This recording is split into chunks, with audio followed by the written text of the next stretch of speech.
Bien. On y va? Allons-y. On y va.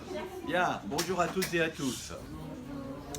Bien, donc à l'invitation de votre professeur, je vais parler. Alors, ça s'adresse évidemment en priorité au terminal, mais ça intéresse aussi pas mal les autres classes, puisque mon propos ne sera pas consacré uniquement à Hernani, mais de manière plus globale à des questions plus larges concernant le drame romantique. Hein.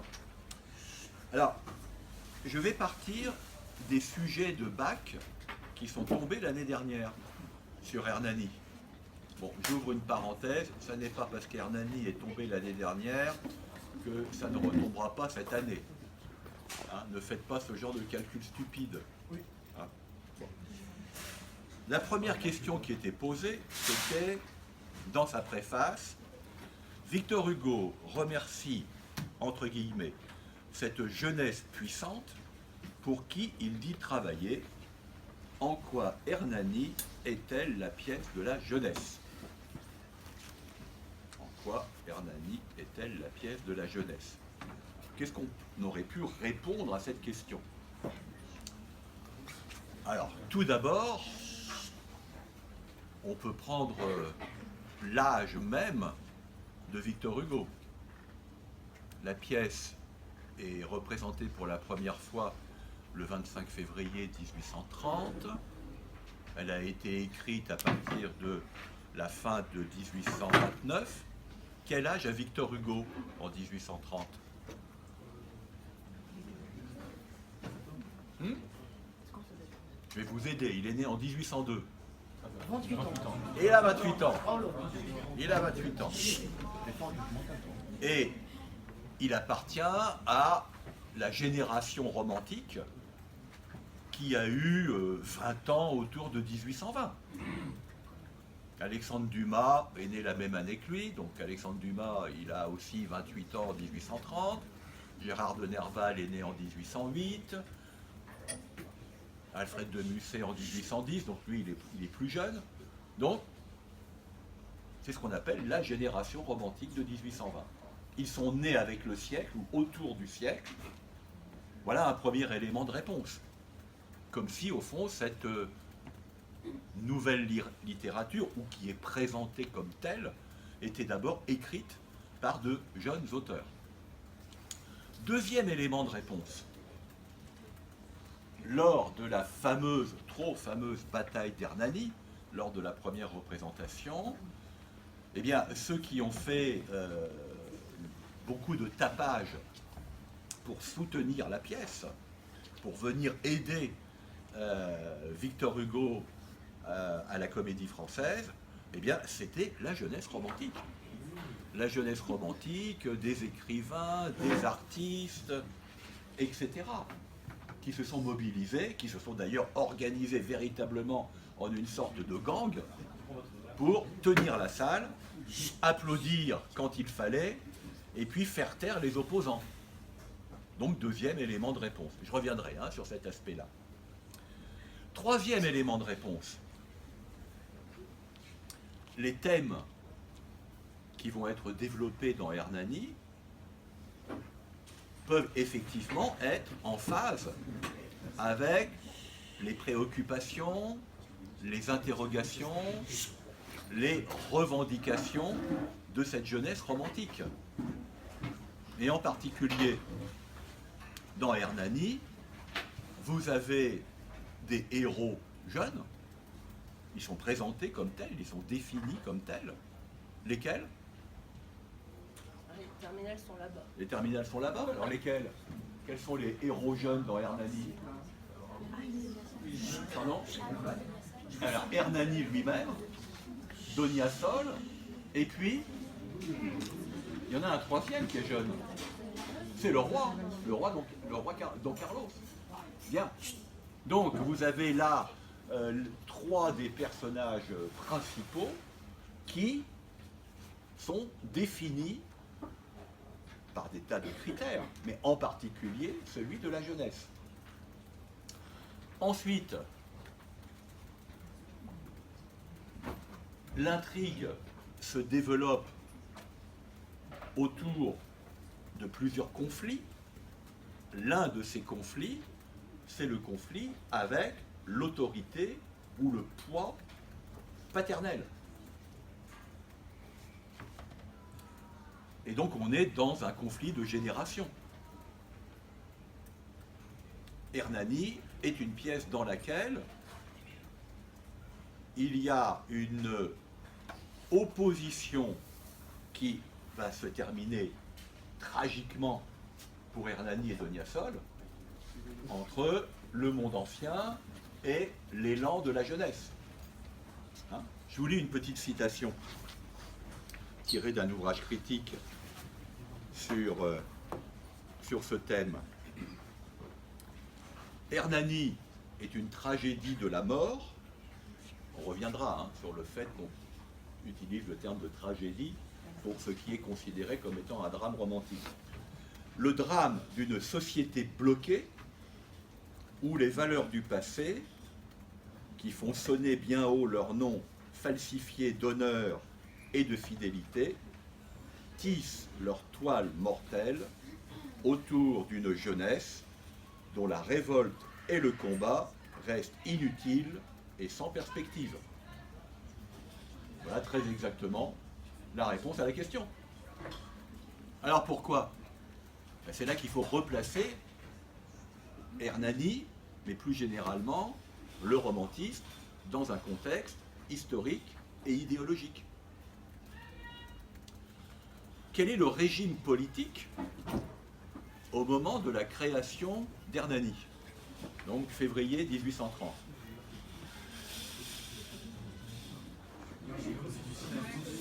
Une monarchie constitutionnelle qui a été restaurée en 1814 d'abord, 1815 ensuite, après la chute de l'Empire. Mais une restauration monarchique qui a accordé les places, les faveurs, les privilèges à une société d'ancien régime, d'avant la Révolution. Les émigrés qui sont rentrés, les royalistes, qui par définition sont des vieux.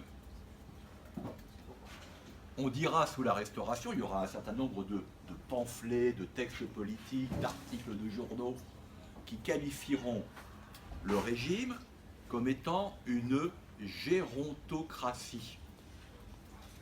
Que veut dire gérontocratie? Le pouvoir des vieux. Ça vient d'où? Ça vient d'un personnage de Molière, qui s'appelle Géronte, qui est un vieux. Donc cette gérontocratie bloque la société. La jeunesse n'arrive pas à trouver sa place. D'où la révolte romantique. D'où ce conflit de génération. Donc vous voyez pourquoi Hernani peut être effectivement qualifié de pièce écrite pour la jeunesse puissante. Puissante, elle a une puissance qu'elle n'arrive pas à utiliser. D'accord? Donc ça, c'est pour répondre très très rapidement à cette première question qui a été posée au bac et dont les bonnes réponses auraient valu 8 points. Bien. Deuxième question. Je m'interromps un instant pour que vous puissiez venir vous asseoir, ce sera peut-être plus commode pour vous. Hein, venez là.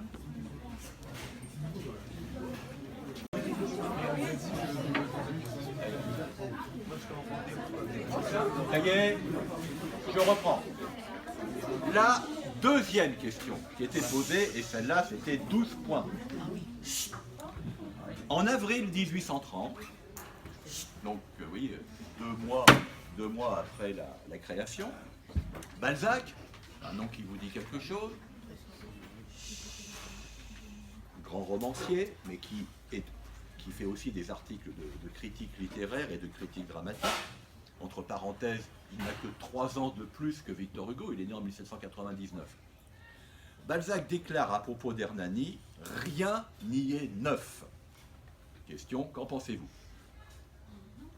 Alors, à quoi s'oppose délibérément le jugement de Balzac, à l'idée que le drame romantique, dont Hernani est un exemple particulièrement éloquent, est une forme moderne de théâtre, une forme neuve. C'est ce que les romantiques affirment. Nous proposons un théâtre moderne pour une époque moderne et pour un public moderne. Et Balzac dit rien n'y est neuf. Donc la question est de savoir, est-ce qu'il a raison totalement? Est-ce qu'il a raison partiellement? Ou est-ce qu'il a tort? Eh bien, en réalité, Balzac a partiellement raison. Alors, il faut essayer de comprendre pourquoi. Donner les arguments nécessaires.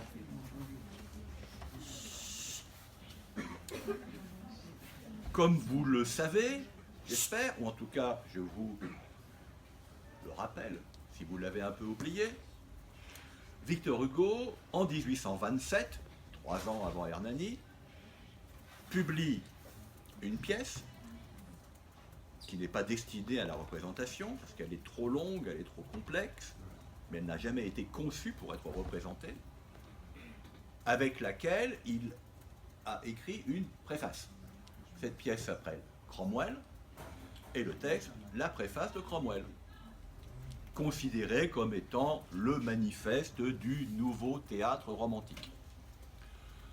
Bon, c'est en grande partie exagéré, car Victor Hugo ne fait que reprendre un certain nombre d'idées, de thèmes, de propositions, de théories qui ont été déjà mises sur le marché littéraire à partir des années 1818, 1819, 1820.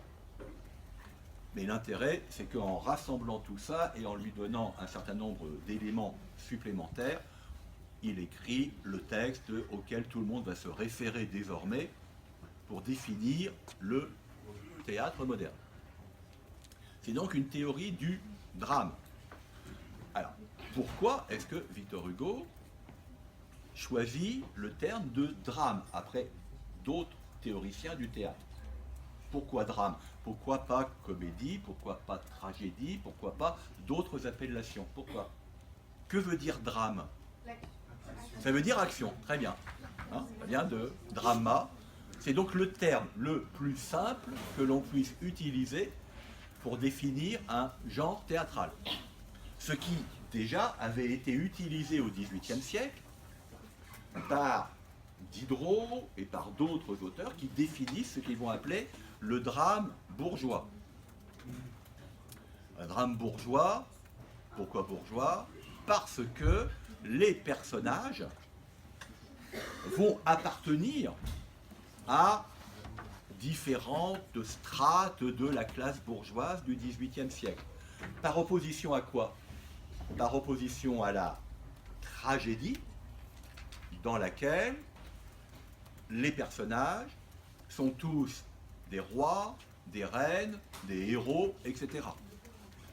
La tragédie, le personnel dramatique de la tragédie appartient toujours à cette catégorie sociale du pouvoir ou des gens de haute naissance. La comédie, elle, peut utiliser soit du personnel aristocratique, exemple le Misanthrope de Molière, soit du personnel dramatique appartenant à la bourgeoisie, exemple Tartuffe du même Molière, mais les enjeux de la comédie et de la tragédie ne sont absolument pas les mêmes. Quelle est la différence entre la tragédie et la comédie? La première grande différence. C'est la fin, c'est-à-dire dans la tragédie, c'est une fin funeste, et dans la comédie, ça c'est une fin. C'est-à-dire, bon, normalement, une comédie, ça doit se terminer bien, par un mariage, une réconciliation, la paix retrouvée, tout ce que vous voudrez. Alors que dans la tragédie, généralement, on va trucider au moins un des personnages. parce que la tragédie obéit à une loi qui est celle de du fatum, de la fatalité, le destin, alors que dans la comédie, on est dans des conflits, on est dans des conflits qui sont plutôt des conflits de génération, des conflits d'intérêts, etc., etc. Bien. Mais, deuxième différence entre la tragédie et la comédie, à part le dénouement.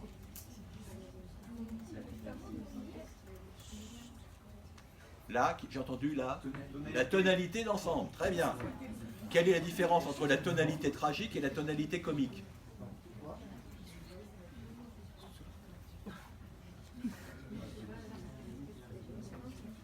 Je vous écoute. Oui? Aussi, il y a le fait que la comédie, avec le Castigat et la Mimoresse, il vous a corrigé les mœurs par le rire. Oui, et dans la tragédie, on ne cherche pas à corriger quoi que ce soit. Bah si, mais là c'est par le rire. Mais là c'est par le rire. Oui, ouais. Mais là c'est par le rire. Voilà, très bien. Autrement dit, la tonalité, la visée de la tragédie et la visée de la comédie ne sont pas exactement les mêmes, hein, mais le registre de langue utilisé sera différent et l'intention morale de la comédie n'est pas l'intention morale de la tragédie. Est-ce qu'il y a une troisième différence?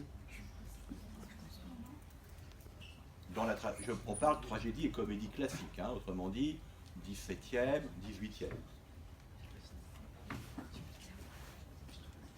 Est-ce qu'une tragédie peut être écrite en prose? Non. Non. La comédie peut être écrite en prose. Oui, alors, la tragédie sera toujours écrite en alexandrin. Toujours. La comédie peut être écrite en alexandrin. Le misanthrope. Mais il y a des comédies qui sont écrites en prose, au XVIIIe siècle. Est-ce que vous pouvez m'en citer? Vous ne connaissez pas Le mariage de Figaro? Le mariage de Figaro est écrit en prose. Pourquoi est-ce que dans la codification de la littérature d'Ancien Régime, pourquoi est-ce que la prose est possible dans la comédie? C'est pas une liberté que l'auteur va prendre, c'est parce que c'est en quelque sorte licite.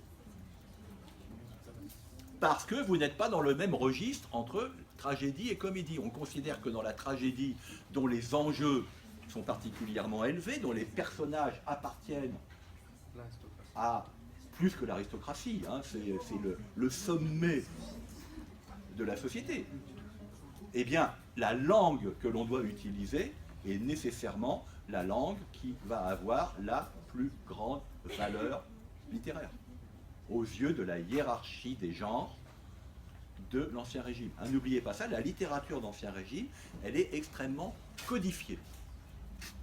Il y a ce qui est autorisé selon tel ou tel genre littéraire et ce qui n'est pas possible selon tel ou tel genre littéraire.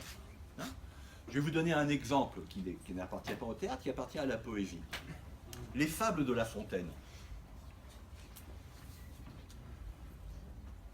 Dans les fables de La Fontaine, il est parfaitement possible, c'est le cas dans d'ailleurs La Cigale et la Fourmi, d'utiliser un vers impair.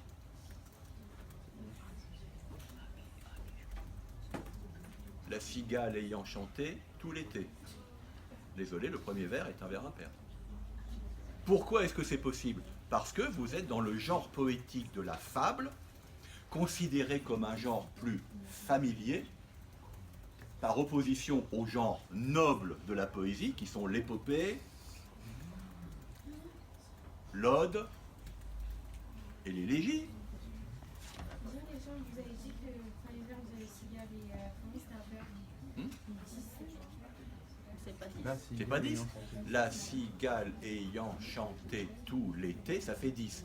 Mais vous avez la cigale ayant chanté 7 tout l'été, début du vers suivant. C'est 7 plus 3. Voilà. Un vers de 7 syllabes, ça s'appelle un heptasyllabe. Bon.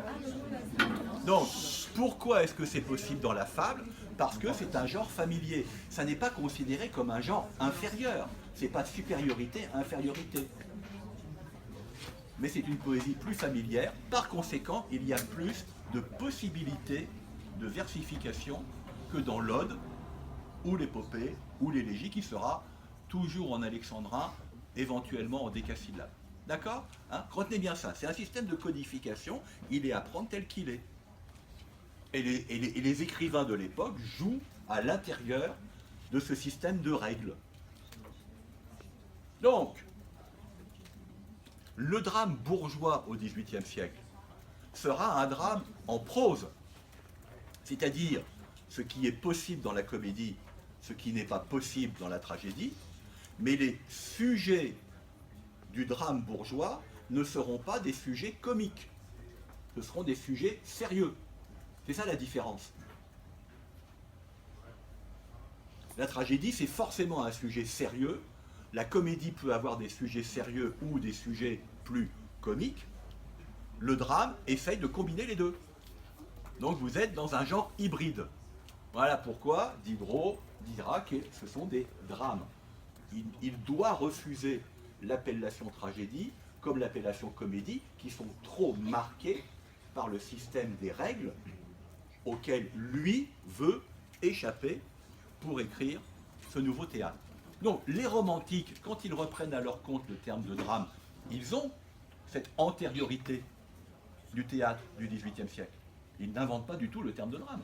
Ils le reprennent à leur compte. Mais que vont-ils dire? Alors, ils vont dire, nous voulons faire un théâtre contemporain, et pour cela, nous devons inventer une nouvelle forme et inventer de nouveaux sujets. Et c'est là que Balzac intervient en disant, mais ça n'est pas neuf. Est-ce que la forme utilisée dans le drame romantique est une forme neuve? Regardez Hernani, vous avez combien d'actes? 5, comme dans la tragédie. Et elle est écrite en... Hernani est écrit en prose?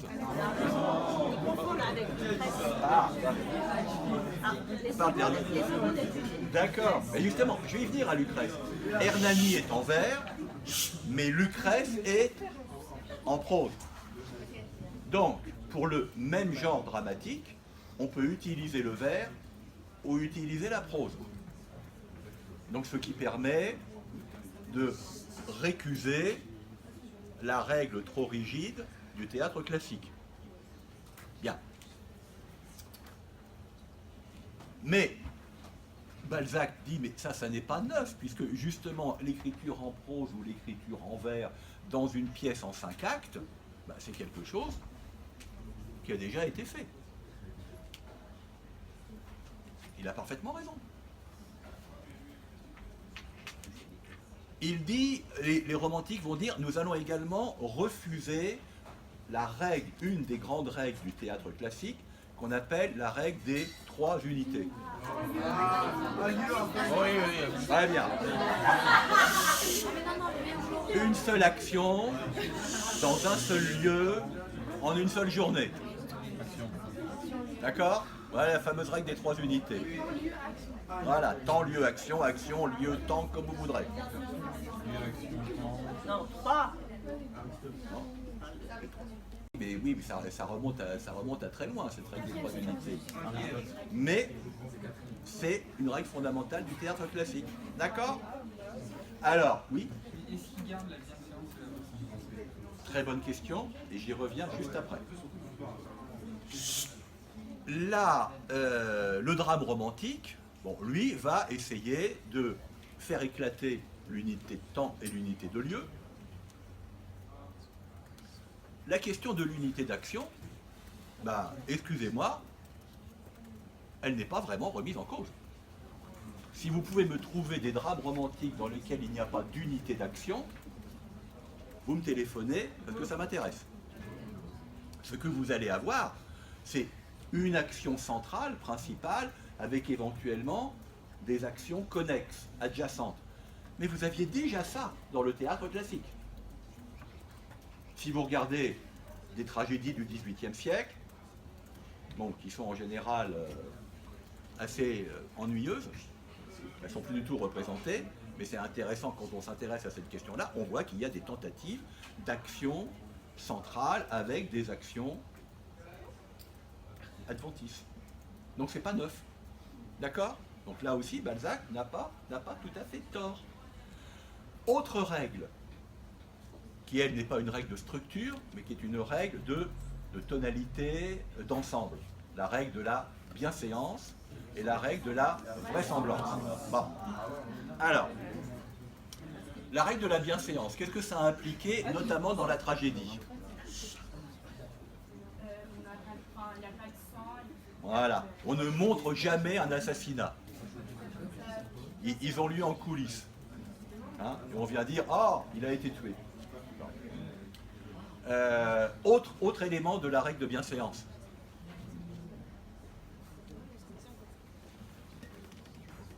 Dans les scènes de rencontres amoureuses. Ben voilà, il n'y avait pas un personnage qui va se jeter sur l'autre. Voilà. Non, voilà, tout se passe par le langage. Hein? Important. La règle de la vraisemblance, qu'est-ce que c'est?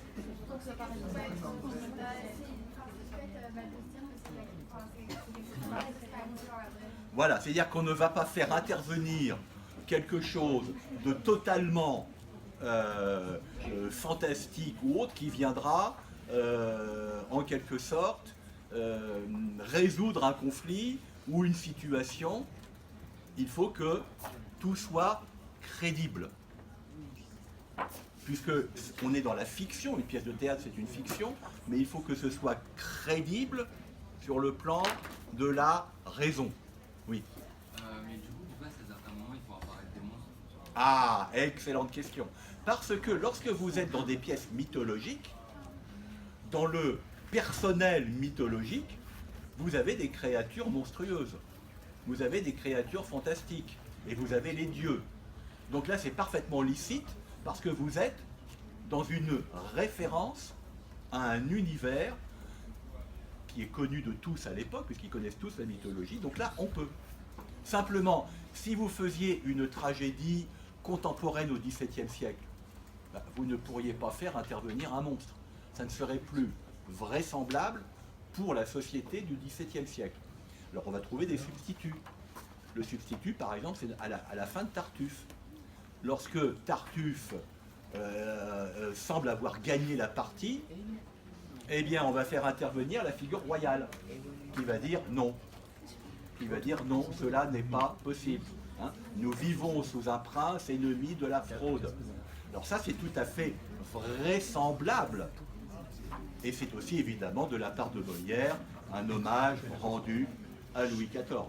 D'accord? Voilà la différence. Vous avez tout à fait raison de faire cette objection, mais quand vous êtes dans une pièce dont l'intrigue se situe dans un univers qui est celui du polythéisme antique et de la mythologie, les monstres sont tout à fait possibles.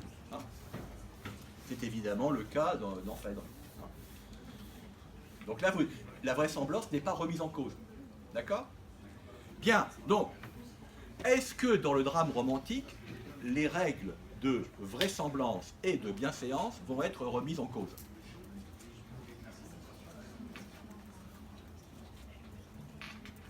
Est-ce que dans un drame romantique, on meurt sur scène? Non. Ah bon? Ah ouais? Oui, oui, on meurt sur scène. Si? À la fin d'Hernani, je suis désolé, Hernani et Donia Sol et Don Ruy Gomez, le rideau tombe sur 3 cadavres. Dans Lucrèce aussi, il y a... Eh oui. Donc, sur ce plan-là, on pense qu'on est dans la nouveauté. Eh bien, pas du tout. Parce que dans le théâtre du XVIIIe siècle, y compris dans certaines tragédies, notamment celle de Crébillon, eh bien, on pouvait tuer sur scène. La remise en cause de la vraisemblance avait déjà été effectuée par certains auteurs tragiques du XVIIIe siècle. Hein. Donc la mort sur scène, bah, c'est pas non plus véritablement neuf. Bon. La règle de la vraisemblance.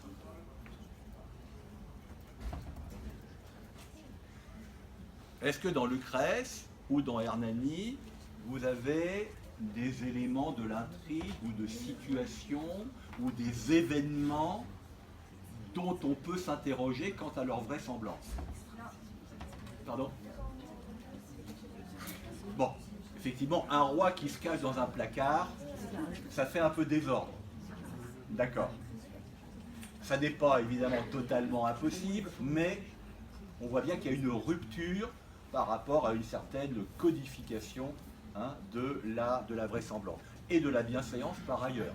Hein, d'ailleurs, les partisans de la monarchie diront que c'est absolument scandaleux de représenter un roi dans une situation pareille.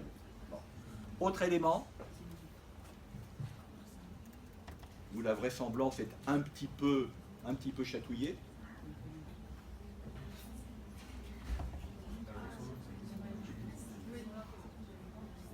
Non, vous ne voyez pas? Non?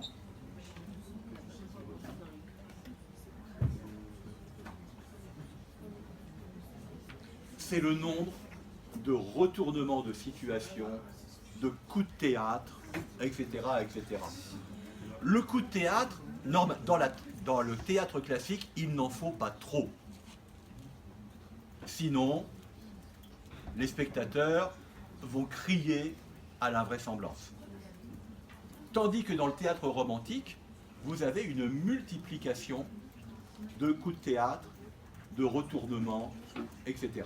Hein, donc c'est ça la différence. Et bien là encore, Balzac a raison, parce que ces retournements, ces coups de théâtre, ça n'est pas neuf du tout, ça vient du mélodrame. Le genre mélodrame, il est né à la toute fin du XVIIIe siècle. Alors qu'est-ce que c'est que le mélodrame? C'est un genre théâtral dans lequel vous avez une opposition manichéenne entre le bien et le mal, entre les bons et les méchants. Donc, dans un mélodrame, les méchants vont arriver jusqu'au point où ils pensent avoir gagné la partie, et puis, in fine, Zorro va arriver et, si j'ose dire, régler la situation. Donc, le mélodrame est un genre théâtral dont les auteurs romantiques vont profiter sans jamais le reconnaître ou l'avouer, parce que le mélodrame est un genre extrêmement populaire et aux yeux des écrivains un peu plus huppés, c'est un peu vulgaire. Seulement, la stratégie mélodramatique, elle est utilisée à plein par les auteurs de drames romantiques. Donc Balzac, sur ce plan, a encore raison. Ce n'est pas neuf.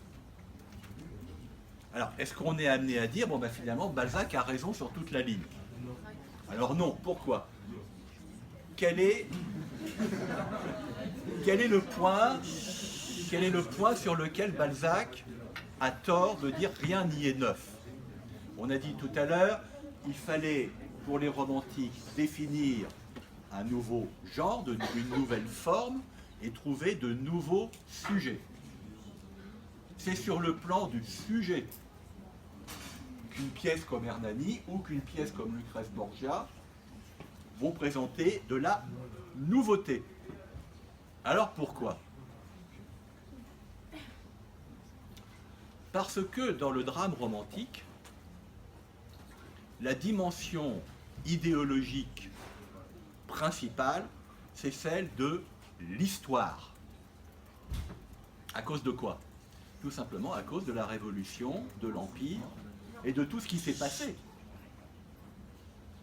Pour les romantiques, depuis 1789, qu'ils n'ont pas connu, ils naissent juste à la fin de la Révolution, ou ils naissent tout juste au début du pouvoir du premier consul Bonaparte qui va devenir l'empereur Napoléon. L'histoire dans laquelle ils ont baigné durant leur enfance, durant leur adolescence, est une histoire qui est radicalement nouvelle pour eux.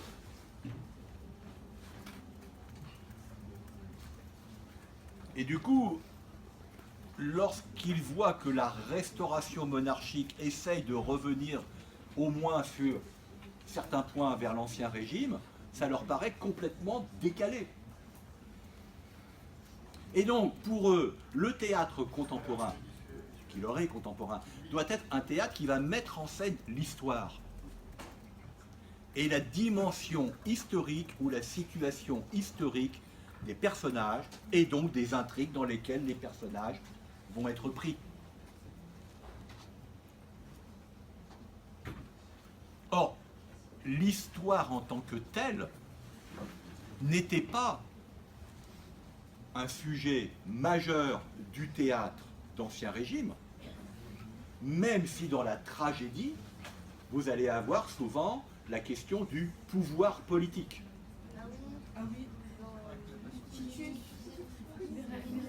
Dans Bérénice, hein, dans le Bérénice de Racine, quelle est la question qui se pose? Titus, l'empereur de Rome, est amoureux d'une reine orientale et il veut l'épouser. Eh bien, cette volonté de mariage se heurte à Rome, à la ville de Rome, pour laquelle il est impensable qu'une reine orientale devienne l'épouse de l'empereur. Donc Titus est placé devant le choix suivant, ou bien il brave Rome et avec lui, avec elle, tout le Sénat et tout le peuple romain, ou bien il renonce à Bérénice. Et donc il renonce à Bérénice. C'est une question politique. Il aurait pu faire quoi? Oui, et bien ça se serait très très mal passé pour lui. Mais pourquoi? Parce que Rome ne veut plus de roi depuis l'époque des rois des origines de Rome, contre lesquels la République romaine s'est fondée. Alors me direz-vous, alors quoi, la République romaine, mais ils acceptent les empereurs? Oui, parce qu'un empereur, ce n'est pas un roi. Pour les Romains, un roi impose un pouvoir de type tyrannique, alors qu'un empereur n'est pas tyrannique. Bon, certes, il y en a qui vont devenir des tyrans, mais vous êtes là dans une représentation idéologique. Donc Titus ne peut pas. Politiquement, il ne peut pas. Alors, on disait tout à l'heure, à la fin d'une tragédie, il y a toujours au moins un personnage qui meurt. Ben, ce n'est pas le cas dans Bérénice. Il n'y a pas de mort. Mais c'est une mort symbolique. C'est la mort de l'amour. Eh oui. Puisque Titus continue d'être empereur, Bérénice rentre chez elle, mais quelque chose a été définitivement brisé. D'accord? Donc, quand bien même dans la tragédie, la question du pouvoir politique est posée, ce n'est pas une question d'histoire, d'évolution de l'histoire, de poids de l'histoire sur les individus. Dans le drame romantique, l'histoire est absolument centrale. Et donc un drame romantique, le plus souvent, ce sera articulé autour d'un conflit qui va mêler la passion amoureuse et le conflit historique. C'est exactement ce que vous avez dans Lucrèce Borgia, c'est exactement ce que vous avez dans Hernani. La recette du drame romantique, elle est là.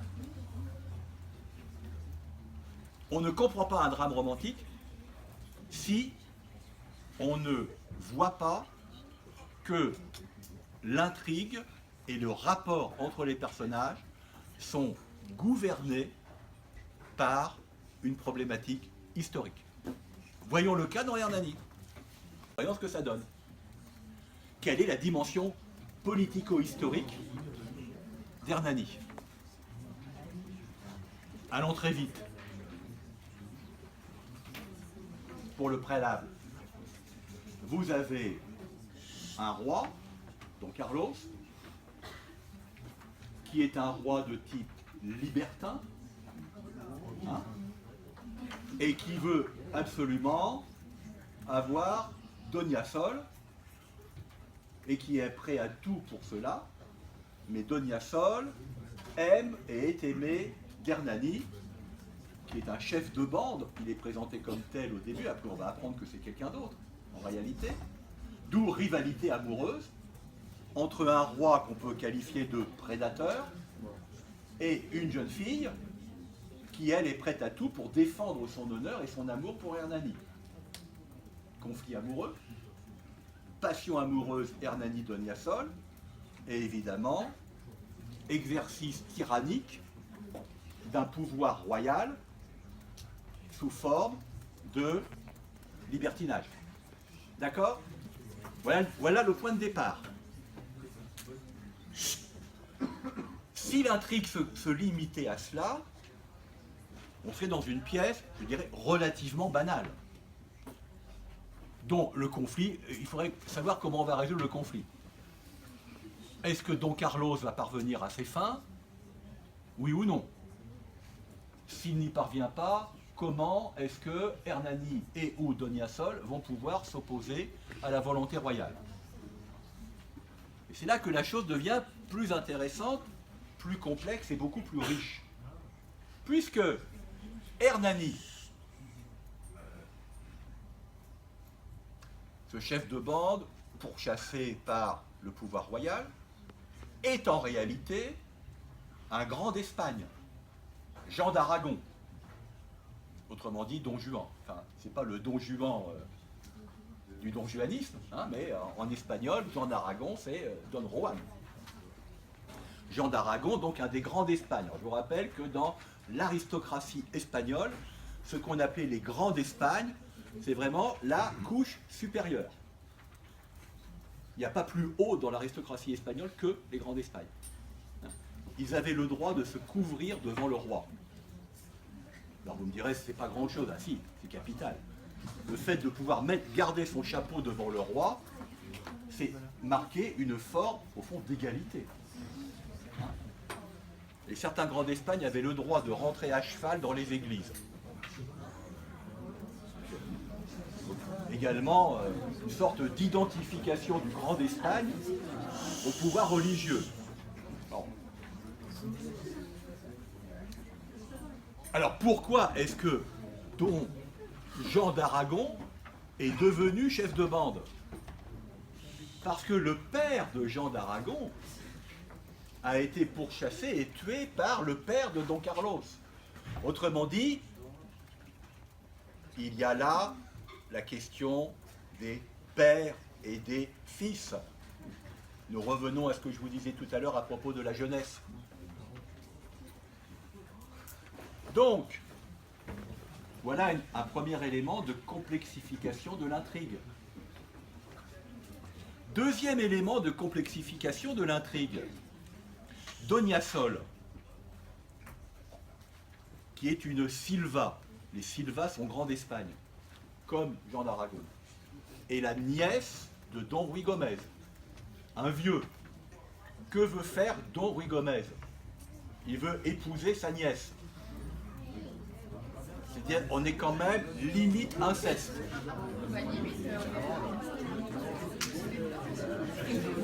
Non, pas à l'époque. Pour nous, oui. Pas à l'époque. Mais nous pourrons le lire comme ça. Alors, pourquoi?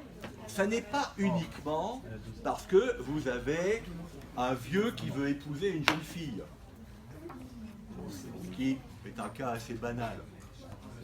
Bon, non. C'est parce que c'est un mariage de type endogamique. On reste entre soi.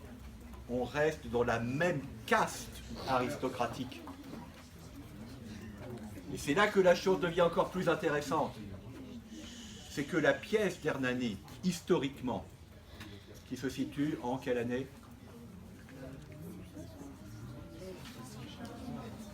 Pardon? Voilà.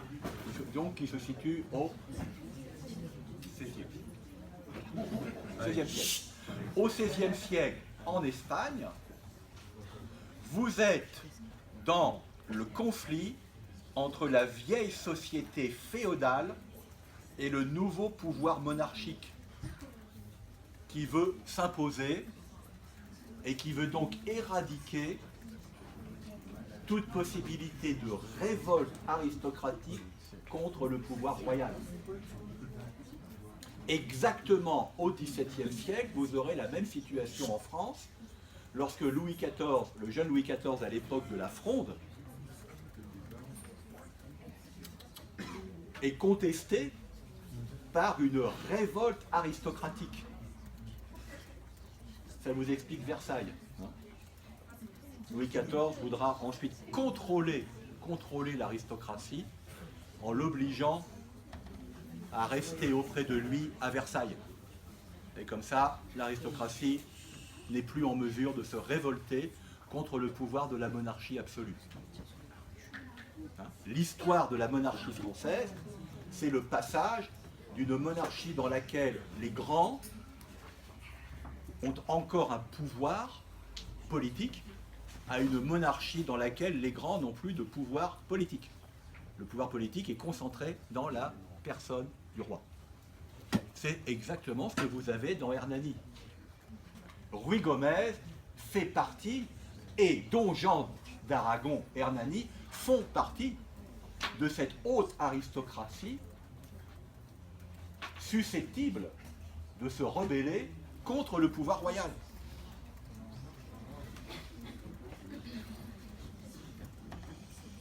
Mais vous voyez très bien que Donia Sol, nièce de Don Ruy Gomez, une Silva, amoureuse du bandit Hernani, on pense qu'on est dans une situation pleinement romanesque. Parce qu'elle aime en dehors de sa caste.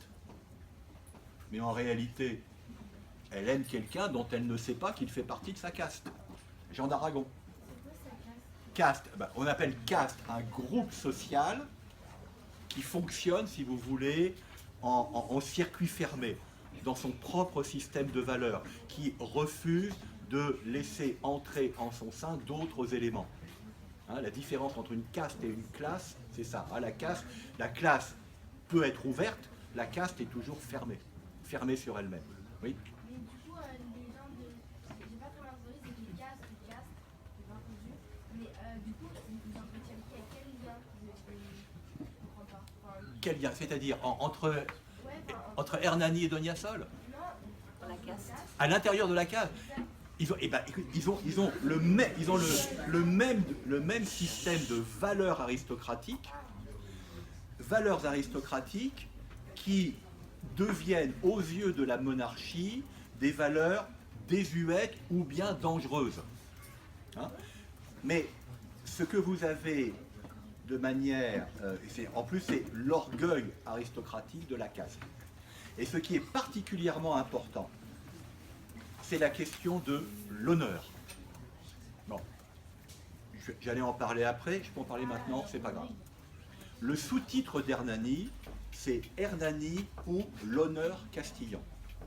Pourquoi est-ce que la notion d'honneur est capitale? Parce que la vertu aristocratique fondamentale, c'est l'honneur. Un aristocrate qui déroge au code de l'honneur devient véritablement un moins que rien aux yeux des autres membres de l'aristocratie. Vous pouvez commettre des crimes, mais si ce ne sont pas des crimes qui mettent en cause l'honneur, vous n'êtes pas banni, blâmé, ni quoi que ce soit. Mais vous commettez une faute contre l'honneur, alors là, vous êtes symboliquement mort. Oui. Quel genre de faute? Alors, l'honneur, par exemple, c'est lorsque vous faites preuve de lâcheté dans un combat. c'est comme à notre à notre honneur, ou que vous commettez une faute contre l'honneur de votre classe. Alors, de manière remarquable, la trahison n'est pas une faute contre l'honneur si elle est faite au nom de principes politiques. À l'époque de la Fronde, que j'évoquais tout à l'heure, le grand Condé, vraiment, là aussi, vous êtes au top de l'aristocratie. Le grand Condé trahit la royauté pour se mettre du côté des révoltés. Ce n'est pas une faute contre l'honneur, parce que vous êtes dans un conflit politique. D'accord? Mais admettons que le grand Condé arrive dans une bataille et va tourner kazakh parce qu'il a peur, là c'est terminé. Hein? Je vous donne un petit exemple. Le roi François Ier, dans une guerre contre Charles Quint. Charles Quint, c'est Don Carlos. Hein. Il perd une bataille importante, la bataille de Pavie. Il est fait prisonnier. Il envoie une lettre à la reine qui est restée au Louvre. Madame, tout est perdu, sauf l'honneur. Autrement dit, rien n'est perdu en réalité. J'ai pu conserver mon honneur parce que si j'ai été fait prisonnier, c'est dans le cadre de la règle militaire de l'époque. Donc il y a honneur. Hein? En revanche, si François Ier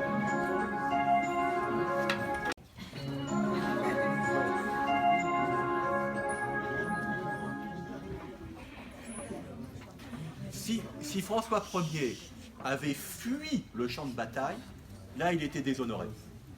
Le fait qu'il était prisonnier prouve qu'il n'est pas déshonoré parce qu'il s'est battu jusqu'au bout. Alors, destitué, il est menacé parce que du coup, l'aristocrate, la haute noblesse va dire ce roi est indigne. Il est indigne de nous.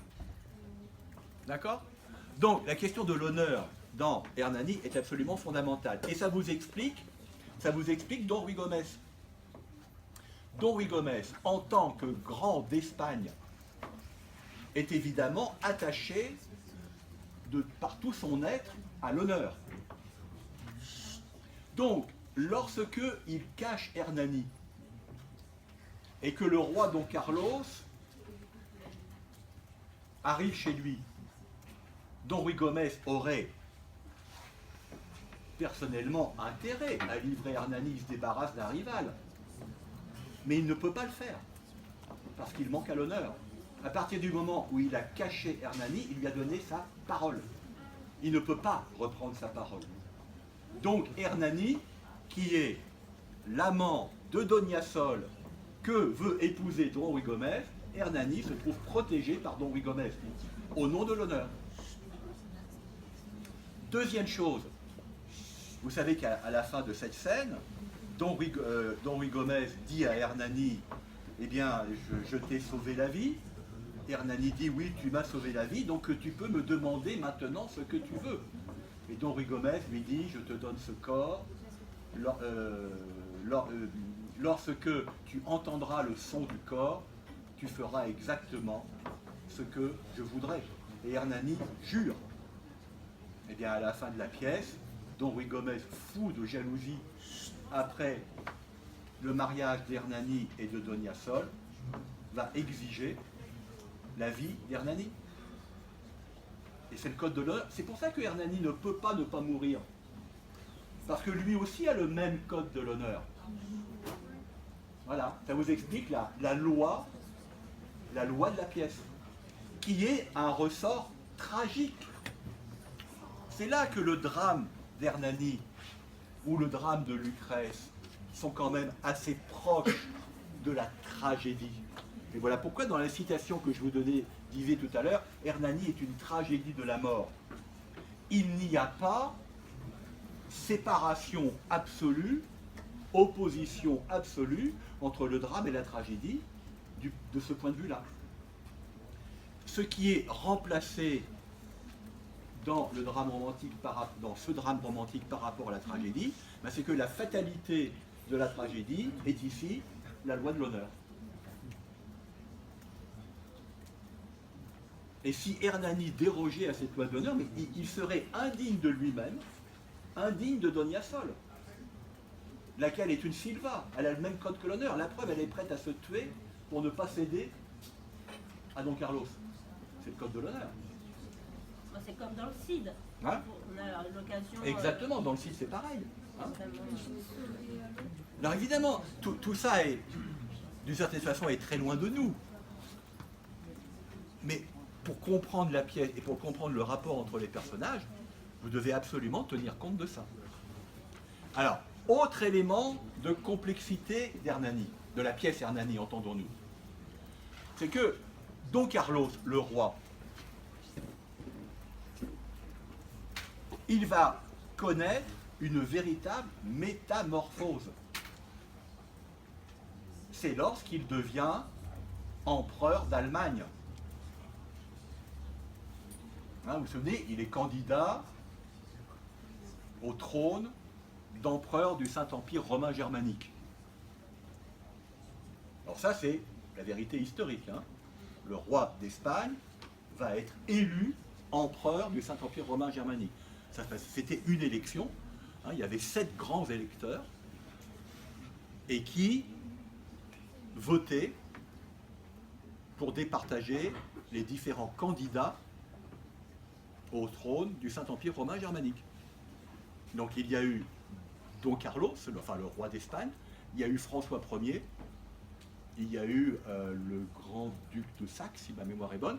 Bon, alors évidemment, ces jurés de ce jury de sélection ne sont pas totalement incorruptibles. Hein, alors donc on achète leur voix. Et toute la diplomatie de chacun des candidats consistait à savoir combien l'autre candidat avait donné au juge pour voter pour lui, et donc il surenchérissait. Donc, alors on pourrait penser, Don Carlos devenant empereur, il va rester ce qu'il était au départ. Eh bien non, et c'est là que la pièce devient vraiment historiquement capitale. Parce que vous avez cette scène devant le tombeau de Charlemagne à Aix-la-Chapelle. Bon, ça c'est historiquement faux, c'est pas à Aix-la-Chapelle que l'élection s'est produite, peu importe. Et dans l'attente du résultat de l'élection, Don Carlos se livre à une immense méditation sur ce qu'est le pouvoir de l'empereur. Bon. Alors là, faisons un petit peu d'histoire du 19e siècle. En 1830, quand vous mettez en scène un personnage de roi qui va se sublimer en devenant empereur, se sublimer de 3 manières. La première, c'est que finalement, sur le plan moral, c'est un véritable retournement. Le roi libertin et prédateur passe à un plan supérieur. C'est une sublimation également parce qu'il accède à la compréhension de ce qu'est vraiment le pouvoir politique. Et c'est une sublimation à un 3e niveau, puisque devenant empereur, il va pardonner. Il pardonne à Hernani, il autorise le mariage avec Donia Sol. Autrement dit, il est complètement différent de ce qu'il était à l'acte 1. Alors, pourquoi est-ce que Victor Hugo met tellement l'accent sur la question de l'empereur? Ben, c'est pas innocent. Pour les spectateurs et pour les lecteurs de 1830, l'empereur, c'est tout à fait récent, c'est Napoléon. C'est une référence évidente à Napoléon. Et le fait que ce roi apparemment médiocre puisse envisager de devenir un grand empereur, c'est une célébration de la fonction impériale. Voilà la portée politique de la pièce. Ça permet d'échapper à la censure. On ne parle pas de Napoléon, on parle d'un autre empereur. Mais personne n'est dupe. Tout le monde a parfaitement compris de qui il était question. Ce qui était déjà le cas dans Cromwell. Dans Cromwell, le sujet de Cromwell, la pièce de 1827, celle de la préface, c'est un sujet historique.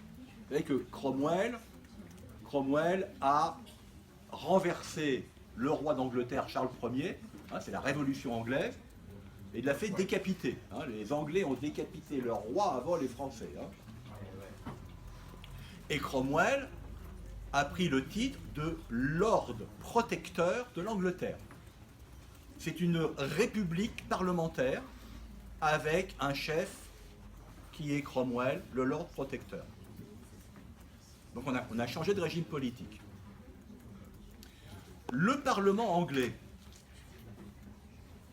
va proposer à Cromwell de prendre la couronne, de devenir le roi de la Nouvelle-Angleterre. Devenir roi après avoir fait une révolution. Et le sujet de la pièce, le sujet central, c'est le dilemme de Cromwell. Qu'est-ce que je fais? Si j'accepte, je stabilise définitivement le régime que j'ai mis en place. Si j'accepte, il n'y a plus aucune possibilité de restauration de la famille royale dont j'ai décapité le roi.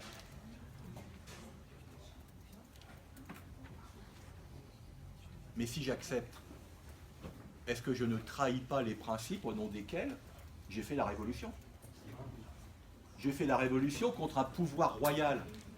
Et maintenant, je vais moi-même devenir roi. C'est pas cohérent.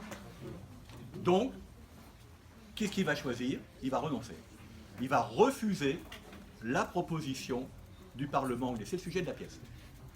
Alors, quelqu'un qui prend la couronne après une révolution, ben c'est très exactement Napoléon.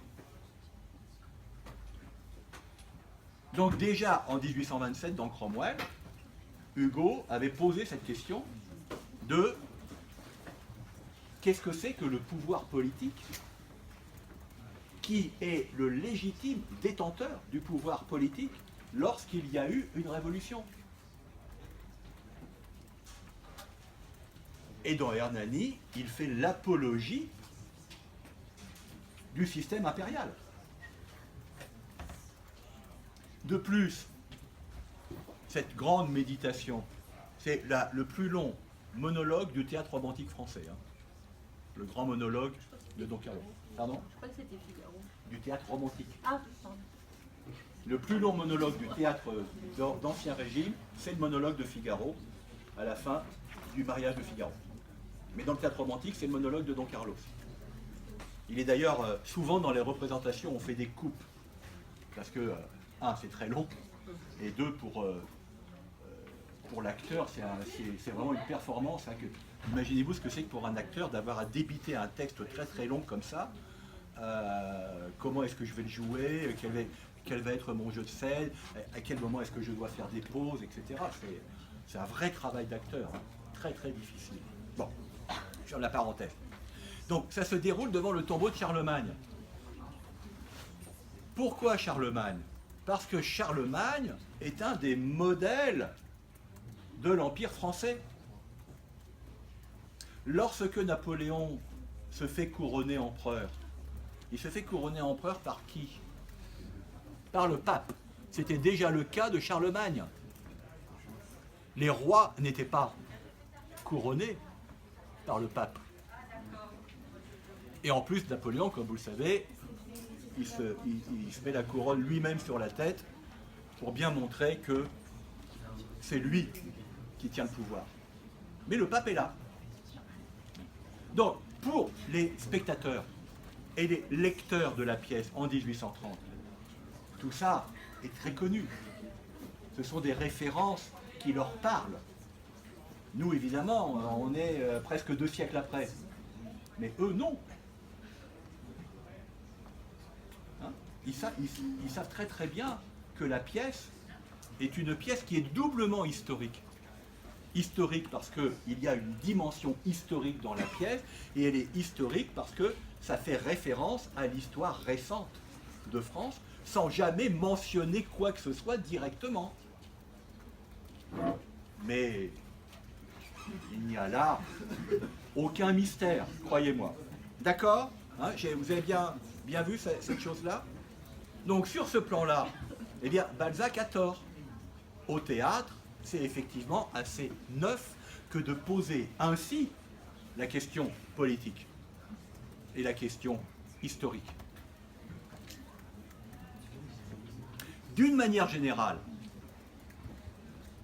tous les drames romantiques vont poser cette question du pouvoir et de l'histoire.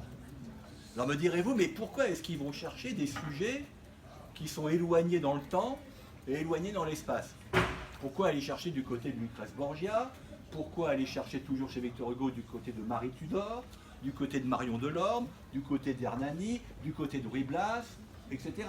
Pourquoi est-ce que Musset va chercher du côté de la Florence des Médicis avec Lorenzaccio? Ça permet d'éviter la censure.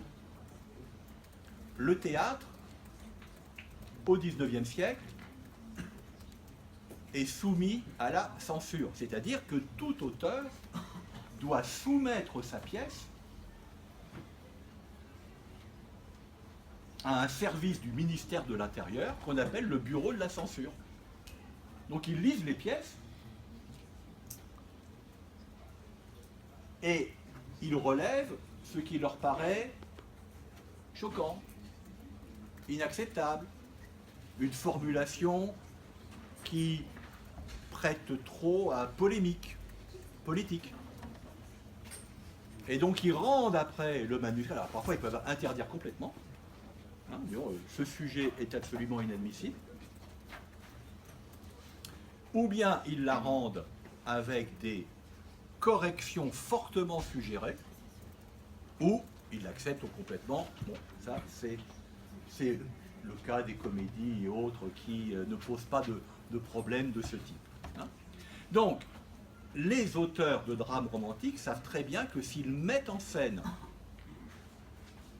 des personnages et des situations d'une histoire de France trop récente, ça ne passera pas le barrage de la censure.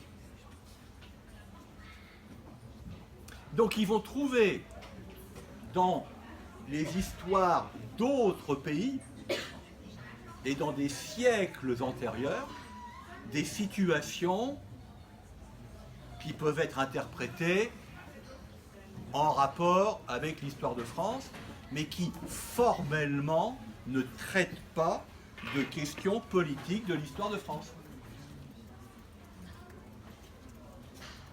Alors me direz-vous, ah, les censeurs sont bêtes s'ils ne voient pas ça. Ils le voient très bien.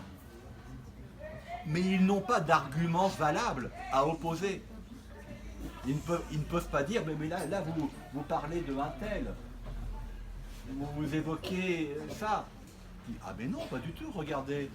C'est dans l'histoire d'Espagne. Vous n'allez quand même pas censurer l'histoire d'Espagne. Donc c'est un peu le jeu du chat et de la souris. Hein? Oui ? Alors, emprisonner un auteur, alors c'était évidemment tout à fait possible avant la Révolution.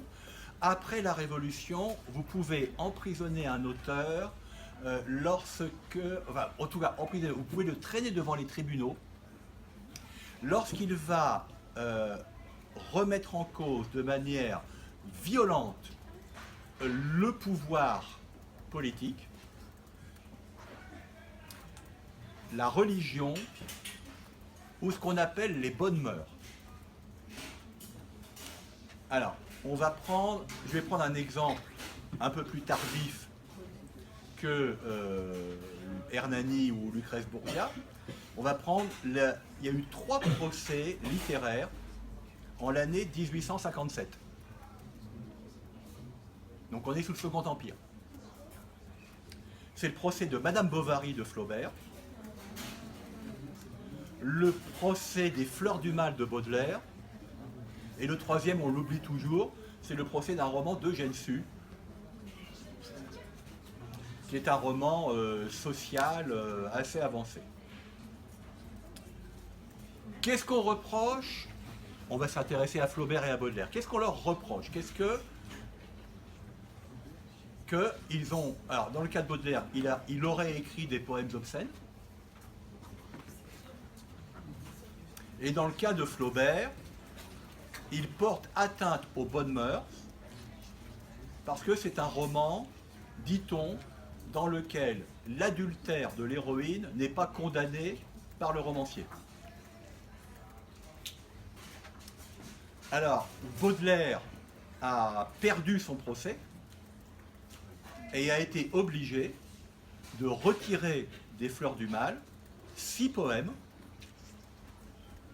qu'on appellera après les pièces interdites, dont la publication dans les Fleurs du Mal ne sera faite qu'au XXe siècle.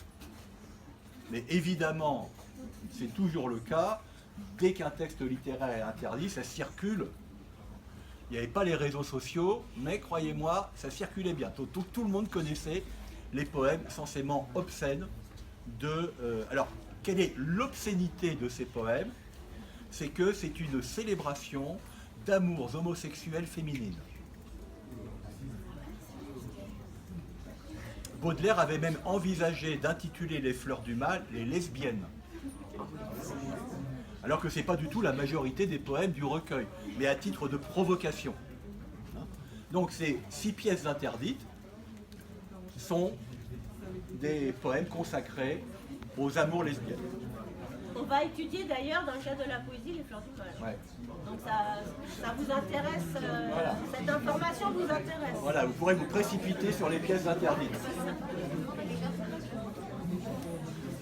Dans le cas de Flaubert,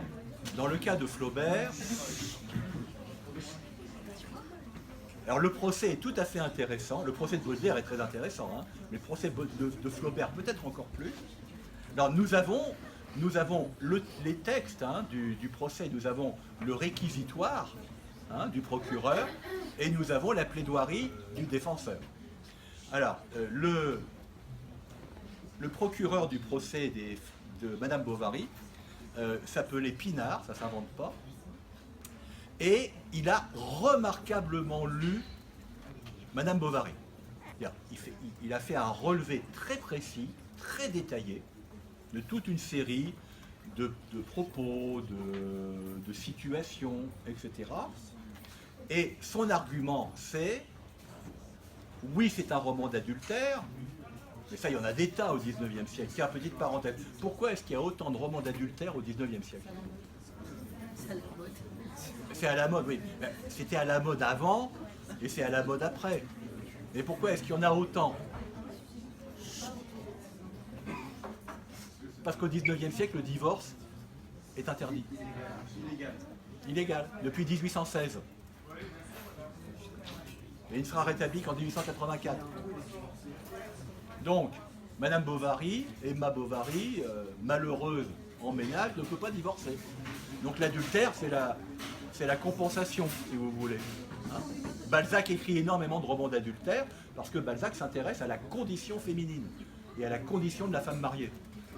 Bien, donc le procureur développe l'argument central suivant. L'auteur n'intervient pas dans le roman pour condamner moralement son héroïne de se livrer à l'adultère. Le défenseur, qui s'appelait Maître Sénard, va répondre « Mais si, puisqu'elle meurt !» Il dit « C'est donc une condamnation de la femme adultère. » Alors l'argument est parfaitement hypocrite, bien entendu. Hein. Maître Sénard aurait très bien pu défendre l'argumentation suivante. Mais un romancier n'a pas à intervenir dans son roman. Il laisse au lecteur la liberté de sa lecture et de son jugement. Si le lecteur n'aime pas ce que fait Emma Bovary, il a le droit de le penser. Si le lecteur pense que Emma Bovary a le droit de faire ce qu'elle fait, il a le droit de le penser. L'auteur n'a pas à imposer une lecture morale de son œuvre. Pourquoi est-ce que Maître Sénard, qui est un homme intelligent, n'a pas utilisé cet argument? Parce que juridiquement, ça n'avait aucune valeur. Flaubert aurait été condamné. Parce que le réquisitoire du procureur, étant donné ce qu'est la réglementation de la littérature à l'époque, aurait remporté la partie. Tandis qu'en disant, regardez le châtiment tragique de l'héroïne, n'est-ce pas n'est-ce pas une peine suffisante pour celle qui a commis l'adultère? Vous voyez? Alors, ce genre de procès aujourd'hui est évidemment totalement impensable, mais au XIXe siècle, oui, hein, la censure est très importante, très importante. Et elle l'est d'autant plus au théâtre que le théâtre est tout particulièrement surveillé. Parce que qu'est-ce que c'est que le théâtre? C'est de la littérature en action, si vous voulez. C'est devant des gens. Il y a eu des exemples hein, au XIXe siècle de représentations, enfin c'est surtout à l'opéra, de représentations d'opéra qui ont été le déclic d'un mouvement révolutionnaire. Ça s'est produit en Belgique en 1830, tiens, la même année qu'Hernani. Hein, on représente un opéra bon, d'un musicien un peu oublié aujourd'hui qui s'appelait Spontini. L'opéra s'appelle La Muette de Portici, mais dans lequel il y a l'évocation d'un soulèvement populaire. Or, les Belges revendiquaient leur indépendance par rapport aux Pays-Bas. La Belgique n'existait pas en tant que pays, ça faisait partie des Pays-Bas, Hollande et Belgique.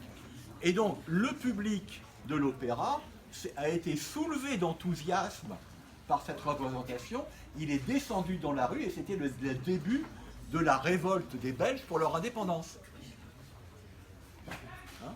Deuxième cas, dans un opéra de Verdi, un air célèbre, hein, Va Pensiero, qui est le chœur des Forçats.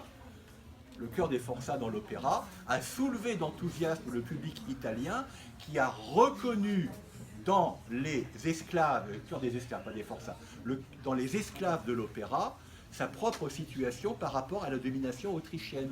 Et ça a joué un rôle important dans l'indépendance, la conquête de leur indépendance par les Italiens. Vous voyez, voilà, c'est pour ça que le théâtre est très surveillé. Le pouvoir politique est très méfiant à l'égard de ce que peut faire un public de théâtre. Aujourd'hui, un public de théâtre, on va pas s'écharper, mais à l'époque, oui. Le public de théâtre est un public très réactif. C'est pour ça qu'il y a eu la fameuse bataille d'Hernani, dont je ne vous ai pas encore parlé. Allez, petit intermède sur la bataille d'Hernani. Donc, la bataille d'Hernani, 25 février 1830, elle est préparée de manière quasi militaire par la bande à Victor Hugo. C'est-à-dire ses amis, écrivains, artistes, qui se sont réunis chez lui pour organiser cette bataille d'Hernani. Pourquoi? 3 raisons. Première raison, Hernani doit être représenté à la Comédie Française. La Comédie Française, c'est le temple du théâtre classique, auquel s'opposent les romantiques. Donc, il faut prendre la Bastille théâtrale. Hein, on ne peut plus prendre la Bastille, parce que ça a été fait. Hein, on ne peut plus se battre en Europe parce que Napoléon terminé. On a les batailles qu'on peut. Donc, il faut prendre la Bastille théâtrale. Deuxième raison, toute représentation théâtrale à cette époque fait intervenir ce qu'on appelle la claque. Qu'est-ce que c'est que la claque? La claque, ce sont des spectateurs qui sont payés pour applaudir. Et l'un des hommes les plus importants du théâtre parisien à l'époque, ce qu'on appelle le chef de claque, que tous les auteurs de théâtre connaissent, à qui ils rendent visite avant la première représentation et qu'ils payent. Vous mettez suffisamment d'hommes à vous pour bien applaudir à tel et tel endroit. Parfois d'ailleurs, les ennemis de l'auteur vont surpayer le chef de claque, soit pour qu'on n'applaudisse pas ou qu'on applaudisse à tort et à travers. Victor Hugo a décidé qu'il se passerait de la claque, extrêmement risqué. Donc il a besoin d'une claque à lui, la bande de copains. Troisième raison, c'est que c'est exactement ce qu'on dirait aujourd'hui, faire le buzz. Un coup de pub une provocation pour qu'on en parle. Cette bataille d'Hernani, elle n'est pas du tout spontanée, elle est fabriquée. D'accord? Là, c'est un premier point. Alors maintenant, l'anecdote marrante. Les représentations théâtrales, à cette époque du 19e siècle, commencent beaucoup plus tôt qu'aujourd'hui. Et en général, il y a 2 pièces dans la même soirée, plutôt fin d'après-midi et soirée. Et ça commençait à 18h. Le directeur de la Comédie Française, qui s'appelait le baron Taylor, était un ami des romantiques. Et donc, il est au courant de ce que ont manigancé les amis de Victor Hugo, et pour leur faciliter la tâche, il a ouvert les portes de la Comédie Française à 15h. Comme ça, les jeunes romantiques s'installent, ils occupent des positions stratégiques dans la salle, mais entre 15h et 18h, c'est long. Donc ils avaient apporté pas mal de boissons, pas mal de nourriture, on picole, on mange, on chante, etc. Et puis évidemment, à force de picoler, eh bien, on a envie d'aller aux toilettes. Problème, le baron Taylor avait oublié de faire ouvrir les toilettes. Donc, qu'est-ce qu'ils ont fait, les jeunes romantiques? Ben, ils sont allés se soulager dans les loges.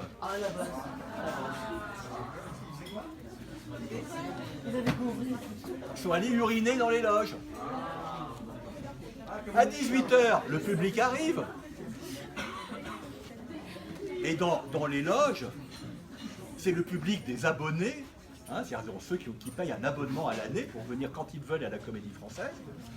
Et les abonnés, sont des gens un peu huppés. Et puis vous avez donc les belles dames qui arrivent avec leurs grandes robes, qui ouvrent la porte des loges et voient quelques flaques douteuses. Scandale, horreur. On fait appeler le baron Taylor, qui se confond en excuses, évidemment. Il est furieux. Donc vous voyez, au départ, on a déjà quand même une ambiance un peu tendue. Hein, vous avez le public des abonnés, et puis vous avez la bande de jeunes, un poil éméché, et qui chantent et qui hurlent, et en plus, ils ne sont pas du tout habillés comme les gens de la haute société. Ils sont habillés, on peut les comparer aux punks de l'époque. Longs cheveux, habits un peu excentriques, etc. Hein, ils avaient décidé de se mettre un gilet écarlate comme signe de reconnaissance. Et donc, ils détonnent un peu. La jeunesse romantique aime à se distinguer par son apparence physique et son apparence vestimentaire. Le jeune Baudelaire se teignait les cheveux en vert. Hein. Bon. Ouais. Mais à l'époque, c'est absolument... ça tranche. Nerval, il promenait un homard en laisse dans les rues de Paris. Hein. Voilà. Ce genre de petits détails pour vous montrer que les romantiques, hein, n'en ayez pas une idée de jeunes un petit peu introvertis, en passant leur temps à écrire, etc. Pas du tout. Hein. Il y a ce sont des extravertis, hein, et qui se manifestent en tant que tels. Donc, dans la bataille d'Hernani, vous avez déjà cette ambiance un peu électrique au départ, et puis évidemment, les tenants du classique, les habitués de la Comédie Française, sont venus aussi parce que ils savent que c'est une pièce qui ne ressemble pas à ce qu'ils ont l'habitude de voir, et ils sont venus aussi pour manifester leur désapprobation. Donc d'un côté, il y a ceux qui veulent absolument soutenir leur équipe favorite, si j'ose dire, et puis ceux qui veulent défendre un autre théâtre. Donc d'entrée de jeu, ça va être un peu conflictuel. Ça, c'est la vérité de la bataille d'Hernani. Il y a une légende de la bataille d'Hernani. La légende, c'est que pendant toute la durée de représentation, on n'a pas cessé de hurler, de s'engueuler dans la salle, etc. En réalité, c'est faux. Puisqu'il y a eu des moments de la pièce qui ont été parfaitement audibles, les gens il y a eu des applaudissements, etc., etc. Donc, à la fin de la représentation, la bataille d'Hernani, telle qu'on l'imagine, n'a pas vraiment eu lieu. C'est après. Car le lendemain matin, dans la presse de l'époque, les critiques de théâtre vont faire des articles sur cette première représentation. Et vous allez avoir des articles qui vont être absolument dévastateurs, vous allez avoir des articles parfaitement louangeurs. Donc, le public potentiel est intéressé en disant, ben là, il y a une polémique littéraire. À l'époque, les polémiques littéraires sont beaucoup plus vives qu'aujourd'hui. Hein? Il faut se représenter ça. Hein? Aujourd'hui, les polémiques concernent rarement les œuvres littéraires. Ça concerne d'autres choses. À l'époque, les œuvres littéraires sont un sujet de débat vif et parfois violent. Donc, les gens vont venir aux représentations d'Hernani pour voir de quoi est-il question. Et beaucoup des représentations par la suite vont être des représentations houleuses. Mais justement, c'est ça qui va assurer le succès d'Hernani. Car en général, à l'époque, une pièce ne dépasse pas, allez, la vingtaine de représentations. C'est tout à fait normal. Ça ne veut pas dire que c'est un échec, mais parce qu'il y a un renouvellement permanent. Au XIXe siècle, on a représenté à peu près 10 000 pièces à Paris. 10 000 pièces. 10 000. Donc divisé par 100, vous voyez, ça fait plus de 100 pièces par an qui sont créées. C'est considérable. Hein? La Hernani va être représentée une cinquantaine de fois, ce qui est remarquable.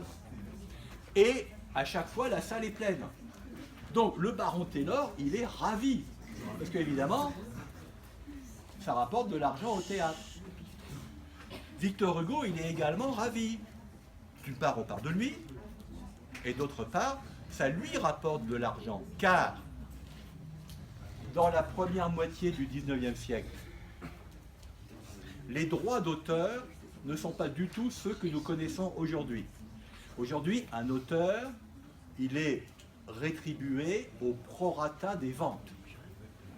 Il a un pourcentage sur chaque exemplaire vendu. Hein? Qu'est-ce qui se passe?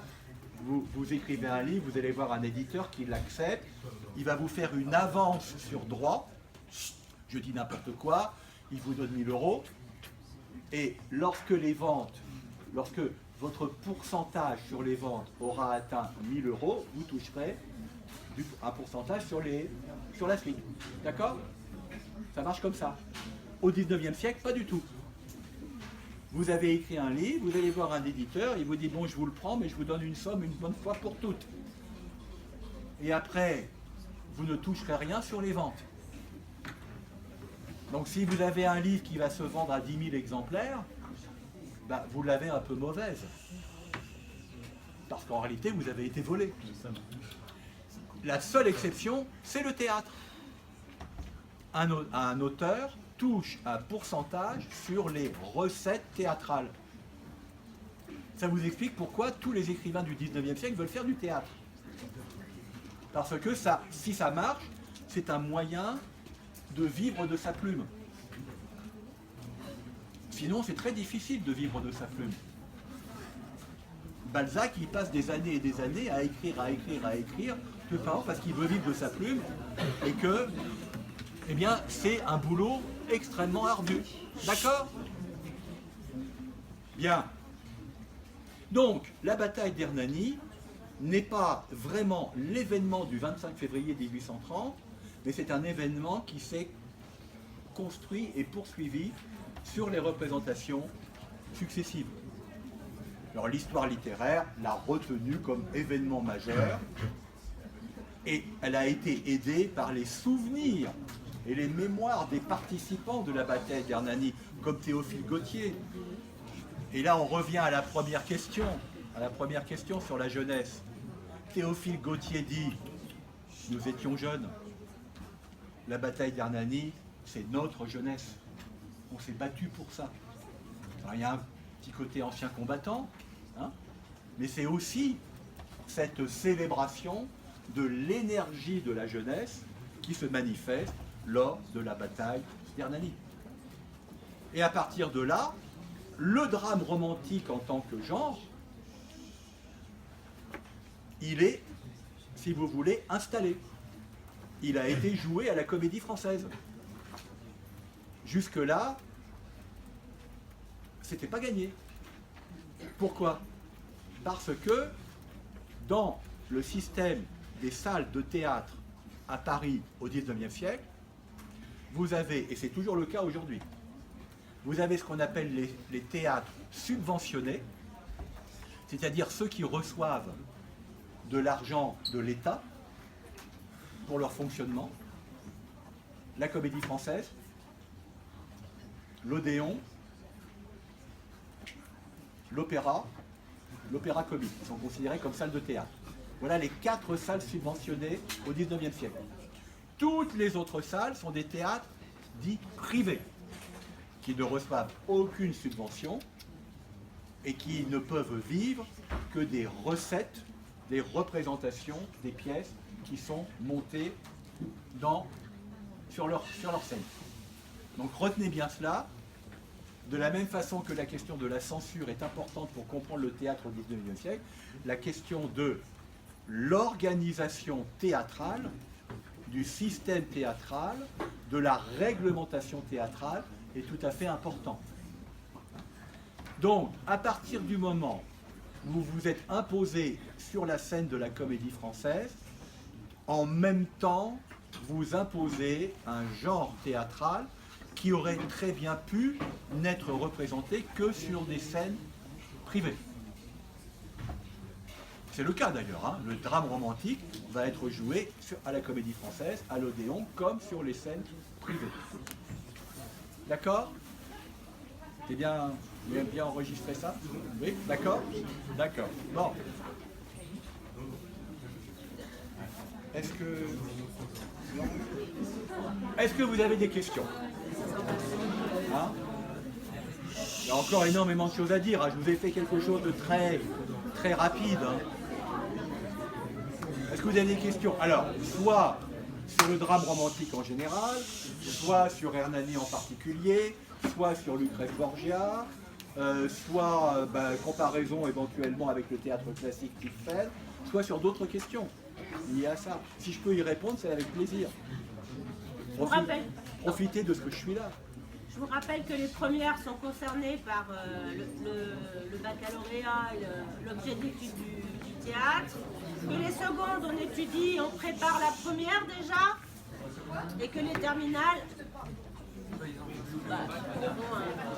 Alors, l'examen. S'il vous plaît, mademoiselle.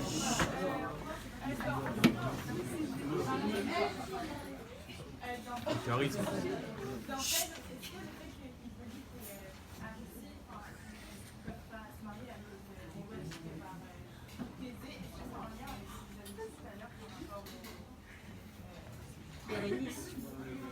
Par rapport à Bérénice. Bon, là, ça n'est pas une loi politique, hein, en tant que telle, mais c'est une loi absolument prescriptive, hein, qu'on ne peut pas transgresser. Parce que si vous transgressez cette loi, vous remettez en cause l'ordre du monde. Vous remettez en cause quelque chose qui vous dépasse, vous. Donc voilà pourquoi ces prescriptions sont absolument impératives. Et la tragédie a toujours besoin de ce type d'interdit. Parce que ça conditionne les rapports entre les personnages et ça joue le rôle de loi de la fatalité. Hein? Bien sûr. Hein? De la même façon que dans la tragédie, vous avez toujours, vous pouvez avoir souvent la loi des dieux. Hein? les dieux qui imposent un ordre aux hommes, que les hommes le comprennent ou non, ça n'a strictement aucune importance. Ce que les dieux leur demandent, c'est de respecter cet ordre. Oui. C'est un petit peu pareil dans Iphigénie. Bien sûr, c'est pareil dans Iphigénie, hein, puisque on doit sacrifier Iphigénie. C'est ce que les dieux demandent pour que les vents puissent emporter la flotte vers Troie. Hein. Vous aurez toujours cette loi générale qui est le cœur même de l'intrigue. D'où le problème. Est-ce que je dois tuer ma fille ou pas? Oui. Ça n'a rien à voir quand c'est deux personnes qui se marient, je te dis tout à l'heure, où ils devaient rester dans les mêmes mœurs. Ah, alors, la question du mariage dans les pièces du théâtre classique. Bon, alors, dans la tragédie, si le mariage transgresse une loi, quelle qu'elle soit, il est impossible. Parce que s'il transgresse la loi, c'est ce que je dis, l'ordre du monde est remis en cause. Donc là, vous êtes dans un conflit majeur. Dans la comédie, plutôt que d'avoir une loi politique, divine ou autre, vous allez avoir la loi du père, en général. Hein. Les mariages dans les comédies sont contrariés par un père qui veut que ou sa fille ou son fils épouse quelqu'un d'autre pour des raisons en général matérielles, financières, d'alliance de famille, etc. Donc, l'intrigue type, c'est, voilà, le père de mademoiselle Untel veut qu'elle épouse le fils de monsieur Untel, or il se trouve que la fille aime quelqu'un d'autre. Donc le père veut s'opposer au mariage, comme on disait à l'époque, on ne parle pas tellement de mariage d'amour, on parle de mariage par inclination. Il veut interdire ce mariage pour un mariage qui est un mariage de convention. Bon. Donc, tout le sujet de la comédie, ce sera de savoir si la loi du père va l'emporter ou si c'est la loi du cœur qui va l'emporter.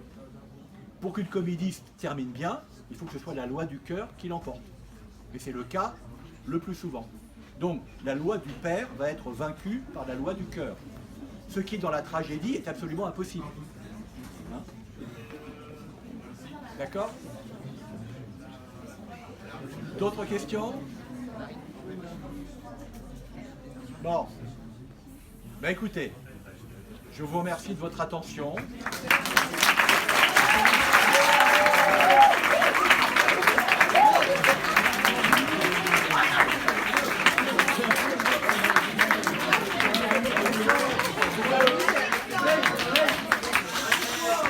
Je crois que vos vacances commencent bientôt. Oui. Bonnes vacances.